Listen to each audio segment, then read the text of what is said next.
judicial right consists in this, that in the place of the false and fatal abstractions set up by these doctrines, it posits true abstractions, which express the general nature and logic of things, their general relations and the general laws of their development. This separates it profoundly from all preceding doctrines, and will assure it forever a great position in society. It will constitute in a certain sense society's collective consciousness. But there is one aspect in which it resembles all these doctrines. Its only possible object being abstractions, it is forced by its very nature to ignore real men, outside of whom the truest abstractions have no existence. To remedy this radical defect, positive science will have to proceed by a different method from that followed by the doctrines of the past. The latter have taken advantage of the ignorance of the masses to sacrifice them with delight to their abstractions, which, by the way, are always very lucrative to those who represent them in flesh and bone. Positive science, recognizing its absolute inability to conceive real individuals and interests itself in their lot, must definitely and absolutely renounce all claim to the government of societies.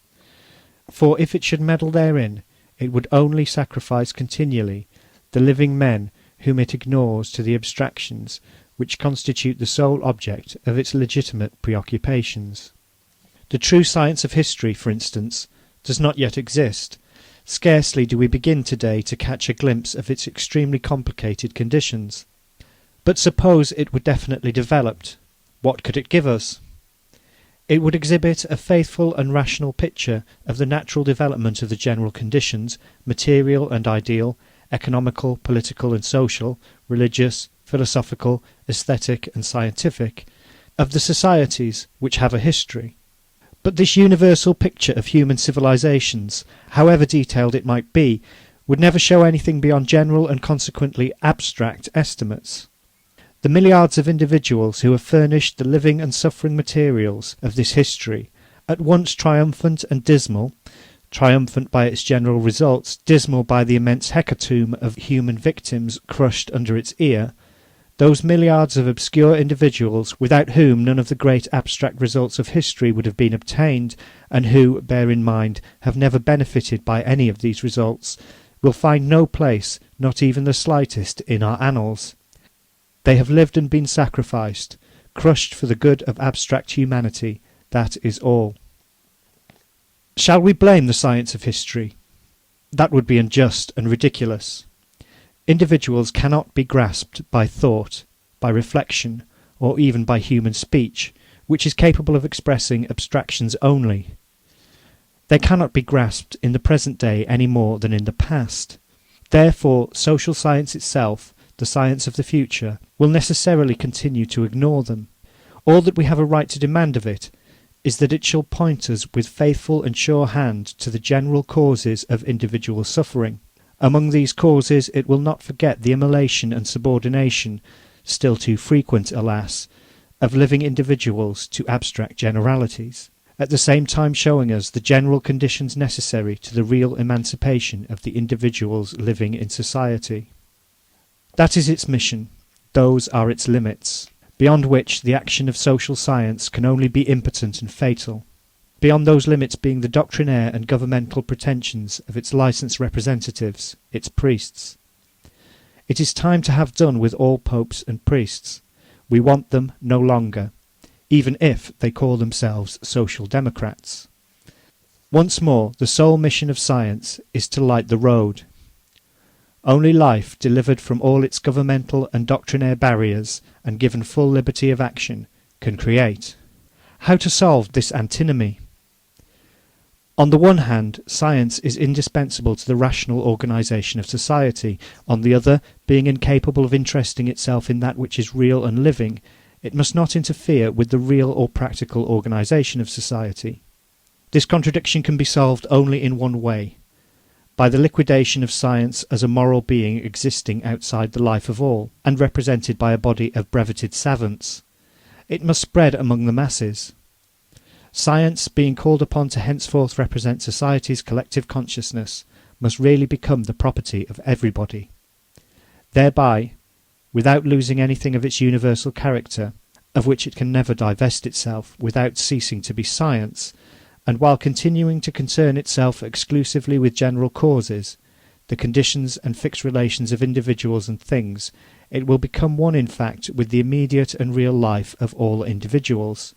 That will be a movement analogous to that which said to the Protestants at the beginning of the Reformation that there was no further need for priests for man, who would henceforth be his own priest, every man, thanks to the invisible intervention of the Lord Jesus Christ alone, having at last succeeded in swallowing his good God. But here the question is not of Jesus Christ, nor good God, nor of political liberty, nor of judicial right, things all theologically or metaphysically revealed, and all alike indigestible. The world of scientific abstractions is not revealed, it is inherent in the real world, of which it is only the general or abstract expression and representation. As long as it forms a separate region, specially represented by the savants as a body, this ideal world threatens to take the place of a good God to the real world, reserving for its licensed representatives the office of priests. That is the reason why it is necessary to dissolve the special social organisation of the savants by general instruction, equal for all in all things, in order that their masses, ceasing to be flocks led and shorn by privileged priests, may take into their own hands the direction of their destinies. Footnote: Science, in becoming the patrimony of everybody, will wed itself in a certain sense to the immediate and real life of each. It will gain in utility and grace what it loses in pride, ambition, and doctrinaire pedantry. This, however, will not prevent men of genius, better organised for scientific speculation than the majority of their fellows, from devoting themselves exclusively to the cultivation of the sciences and rendering great services to humanity. Only they will be ambitious for no other social influence than the natural influence exercised upon its surroundings by every superior intelligence, and for no other reward than the high delight which a noble mind always finds in the satisfaction of a noble passion. End footnote. But until the masses shall have reached this degree of instruction, will it be necessary to leave them to the government of scientific men? Certainly not. It would be better for them to dispense with science than allow themselves to be governed by savants. The first consequence of the government of these men would be to render science inaccessible to the people, and such a government would necessarily be aristocratic, because the existing scientific institutions are essentially aristocratic, an aristocracy of learning. From the practical point of view, the most implacable, and from the social point of view, the most haughty and insulting. Such would be the power established in the name of science. This regime would be capable of paralysing the life and movement of society.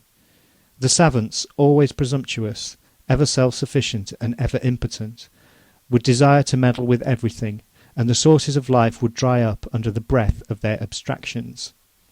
Once more, life, not science, creates life. The spontaneous action of the people themselves alone can create liberty.